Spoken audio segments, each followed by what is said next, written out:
আমাদের এলাকা সুন্দরবনের তীরবর্তী এলাকা। এখানে প্রায় সময় বাঘ এসে মানুষকে ধরে নিয়ে যায়। কোনো ব্যক্তিকে বাঘে ধরে নিয়ে গেলে তার স্ত্রীকে বাঘ বিধবা বলা হয়। সমাজে তাকে অপয়া মনে করা হয়, ভিন্ন চোখে দেখা হয়। এ বিষয়ে কিছু বলবেন ভাইরা আমার? এটা নতুন একটি টার্ম, নতুন একটা নামের সাথে আমরা পরিচয় হলাম। আমার জীবনে এটা আমি আগে শুনি নাই যে বাঘ বিধবা বলতেও কিছু আছে। আপনাদের এলাকায় আছে আসলে এটা কিছু আছে?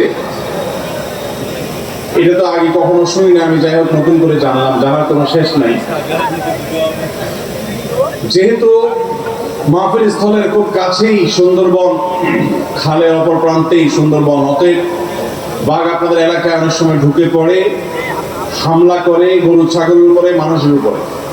কোনো মানুষকে যদি বাঘ হাবা দিয়ে ধরে নিয়ে যায় বা মেরে ফেলে, তার স্ত্রীকে বাঘ বিধবা বলুক আর অন্য যে কোনো নাম বলুক, যদি তার স্ত্রীকে অপয়া মনে করা হয়, যদি মনে করা হয় কুফা, সে মানুষ ভালো না, সেজন্য তার স্বামীকে বাঘে খেয়ে ফেলছে, এরকম যদি কেউ মনে করে, তাহলে সে কবিরা গুনাহে লিপ্ত। এবং এটা ভয়ঙ্কর একটা অপরাধ। আমরা এতক্ষণ মানুষের অধিকারের কথা বলছিলাম। একজন নিরপরাধ মানুষকে যদি আপনি অপরাধী বলেন, তাহলে কি তার অধিকার নষ্ট হয় না? হয় না? কোন মানুষকে যদি আপনি খারাপ বলেন অথচ সে খারাপ না, তাহলে আপনি তার অধিকার নষ্ট করলেন। আপনার এই অপরাধ হাজার হাজার তাসবিহ তাহলিল করলেও, লক্ষ লক্ষ বার সুবহানাল্লাহ আলহামদুলিল্লাহ বললেও এই অপরাধ মোচন হবে না, এই পাপ মোচন হবে না, যতদিন পর্যন্ত যাকে কষ্ট দিয়েছেন, যার প্রতি জুলুম করেছেন, তিনি মাফ না করবেন।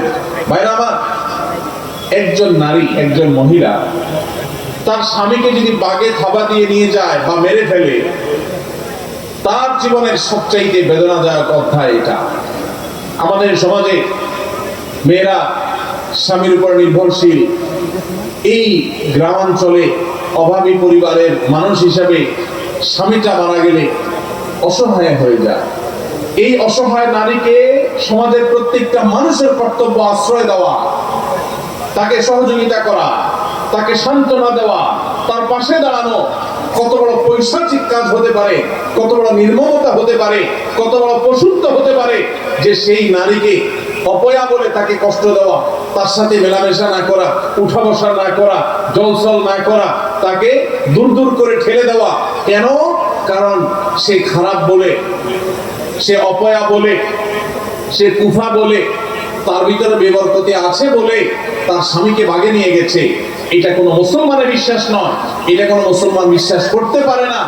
বিপদ আপদ আসে কার তরফ থেকে? মনে রাখবেন, নবী করিম সাল্লাল্লাহু আলাইহি সাল্লাম বলেছেন, আশাদ্দুন নাসে বালাআন আল আমবিয়া সুম্মাল আমসালু ফাল আমসাল। জীবনে সবচেয়ে বেশি বিপদ এসেছে কাদের জীবনে? নবী রাসূলদের জীবনে। নবী রাসূলদের জীবনে যত বিপদ এসেছে, এত বিপদ কোনোদিন কারোর জীবনে আসে নাই, আসবেও না। যার জীবনে যত বিপদ আসে, সে আল্লাহর তত প্রিয় পাত্র হওয়ার আলামত যদি সে ঈমানদার হয়, নেক আমলকারী হয়। কারণ নবী করিম সাল্লাল্লাহু আলাইহি ওয়াসাল্লামের আরেকটি হাদিস আছে, সূরা তিরমিজিতে বর্ণিত হয়েছে, তিনি বলেছেন, ইন্নাল্লাহা ইযা আহাব্বা কওমান ইবতালাহুম। আল্লাহ কাউকে ভালোবাসলে বোঝার উপায় কি? যাকে ভালোবাসে তাকে পরীক্ষা নেয়। আপনারা এই অঞ্চলের মানুষ, আমি জানি নানান পরীক্ষার মধ্য দিয়ে আপনাদের জীবন পার করতে হয়, নানান কষ্ট আপনাদেরকে সহ্য করতে হয়। একদিকে যেমন বাঘের খাবা, আরেক দিকে মানুষের খাবা, নানামুখী জুলুমের শিকার আপনাদের হতে হয়েছে, আমি জানি। এই হাদিস আমাদের জন্য সান্ত্বনা। নবীজি বলেছেন, ইন্নাল্লাহা ইযা আহাব্বা কওমান ইবতালাহুম। আল্লাহ যখন কোন সম্প্রদায়ের মানুষকে, কোন এলাকার মানুষকে, কোন জাতিকে আল্লাহ যখন ভালোবাসেন, তখন তাদেরকে পরীক্ষায় ফেলেন। এই পরীক্ষায় তারা উত্তীর্ণ হতে পারে কিনা, এটাই তাদের জন্য বড় চ্যালেঞ্জের বিষয়। অতএব যেই নারী স্বামী হারা হয়েছেন, যার স্বামীকে বাঘে খেয়ে ফেলেছে, মেরে ফেলেছে, নিয়ে গেছে, এই নারী যদি ঈমানদার নেক আমলকারী হয়, তাহলে পরীক্ষায় তিনি অবতীর্ণ হলেন। এই পরীক্ষা অবতীর্ণ হওয়ার মধ্য দিয়ে তিনি আল্লাহর প্রিয় পাত্র হওয়ার সম্ভাবনাকে জিয়ে রাখলেন।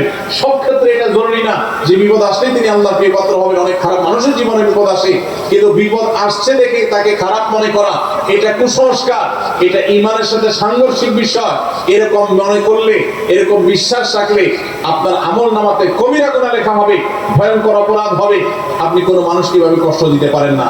ভাইরা আমার, আপনারা যারা এই এলাকার মানুষ আছেন, আপনাদের কাছে আমি আজ উদাত্ত আহ্বান রাখতে চাই, এই তথাকথিত বাঘ বিধবাদেরকে আপনারা কখনো অপয়া মনে করবেন না।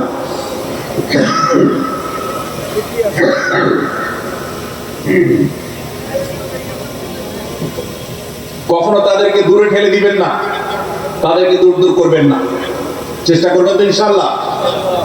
এই নারীদেরকে সম্ভব হলে সান্ত্বনা দিবেন, সম্ভব হলে তাদেরকে আশ্রয় দিবেন, তাদেরকে আপন করে নিবেন, তাদেরকে বুঝাবেন আমাদের সমাজে শুধুমাত্র এই বাঘ বিধবাই নয়, অনেক নারীরা আছে যারা মারা যায়, তাদের স্বামী কোনোভাবে মারা গেলে মনে করা হয় এই মহিলা ভালো মানুষ না, কেন তার স্বামী মারা গেল।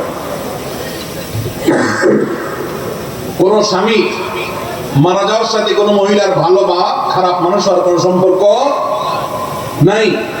ভালো মানুষের জীবনে বিপদ আসে না, বরং আরো বেশি আসে। অতএব এই কারণে যে কুসংস্কার সমাজে আছে, এটা আমাদের দূর করতে হবে। আল্লাহ আমাদেরকে তৌফিক দান করুন।